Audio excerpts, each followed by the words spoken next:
Welcome back to Buy or Buy. Today we're looking at the 1971 to 1989 Mercedes R107 SL, the classic Mercedes roadster that was built so tough, Mercedes nicknamed it the Tank. It ran for 18 years almost unchanged, became a Hollywood status symbol, and today it's a genuinely usable classic that keeps climbing in value. Buy the right one, and it's a buy. A tank-built, timeless Mercedes V8 convertible with real status, still appreciating, from around $15,000. This classic SL is a buy. So, what's on the docket today? First, we'll profile exactly who this car is for and what else you might cross-shop. Then, we'll dig into the gems, what makes this thing so special, followed by a serious reality check on the issues you absolutely need to watch out for, and finally, we'll wrap it all up with our final verdict. All right, let's jump straight into Section 1, Who and Cross-Shop. So, who is actually hunting for one of these? Basically, this roadster targets buyers who want a stylish, super comfortable classic convertible that they can genuinely drive on a beautiful weekend. We're talking about drivers who demand real Mercedes build quality, the kind of engineering that literally shrugs off decades of use, all while delivering that undeniable Hollywood status.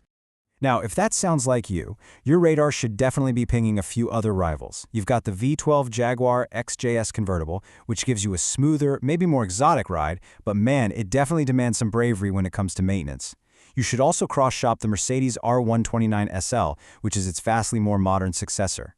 If you're craving some rear-engine dynamics, check out a classic Porsche 911 Cabriolet. And finally, there's the Cadillac Elante, a fascinating rival that literally had its Italian Pininfarina body flown directly to Detroit on customized 747 cargo jets. How wild is that? Bottom line, buyers want a stylish, comfortable, appreciating classic convertible that can actually drive, with Mercedes build quality and status, cross-shopping the XJS, R129, 911, and Elante. Moving right along to Section 2, the gems. Let's talk about the engineering and design that make this car a total legend. The headline here? It's absolutely the build quality. They called it the Tank for a reason. In fact, Mercedes engineers internally codenamed it the Panzerwagen because it featured these totally bulletproof drivetrains, especially those ultra-durable iron block early V8s, and a chassis structure that honestly just laughs off decades of use. When you track the evolution of the US market power plants, you'll see it's a strictly V8 affair. It kicked off with the incredibly torquey 4.5-liter V8s in the early 350 and 450 SL models. Then came the notoriously emission-strangled 380 SL, which produced a pretty leisurely 155 horsepower. But the absolute crown jewel? That's the 560 SL. Introduced in 1986, this beauty boasts 227 horsepower and hits 60 in a pretty swift 7.3 seconds. And perfectly complementing that powertrain is a timeless design that aged so incredibly gracefully over an 18-year run. I mean, it looks classic rather than old, you know? This is genuine open-top Mercedes luxury, complete with a beautifully insulated, removable steel hardtop, delivering real Hollywood status every single day of the year. Financially speaking, this SL is steadily appreciating, climbing nicely from its $12,000 to $35,000 used price bracket for good driver-quality cars. If you buy a solid one, it acts as a seriously enjoyable asset, not some depreciating liability. And get this, concourse-level examples are easily pushing past $60,000 today. Bottom line, they called it the Tank for a reason. It features timeless design over 18 years, genuine open-top luxury with real status, and steady financial appreciation. Now we gotta be practical here. Let's hit Section 3, the issues. It is time for a mechanical reality check. The absolute crucial point here is categorizing your risks. We're going to heavily prioritize structural deal breakers over those minor, age-related nuisances. Because if you can dodge the critical faults, you are in for a truly wonderful ownership experience.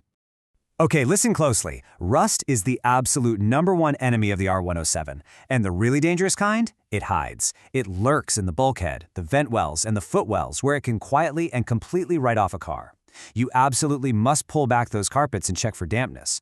Structural rot here puts the car completely beyond economic repair, so always budget for a professional inspection.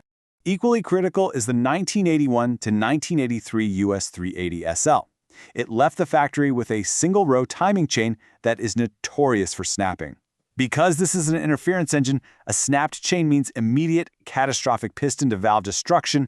It is game over for the motor. You must absolutely confirm that the free factory double-row conversion was actually done.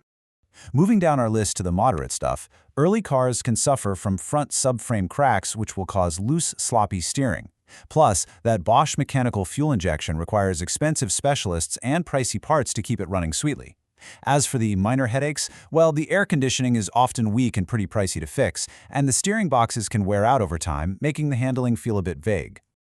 Bottom line, rust is the #1 enemy hidden in the bulkhead and footwells. Confirm the 380 SL timing chain fix and budget for specialist care of the fuel injection and AC.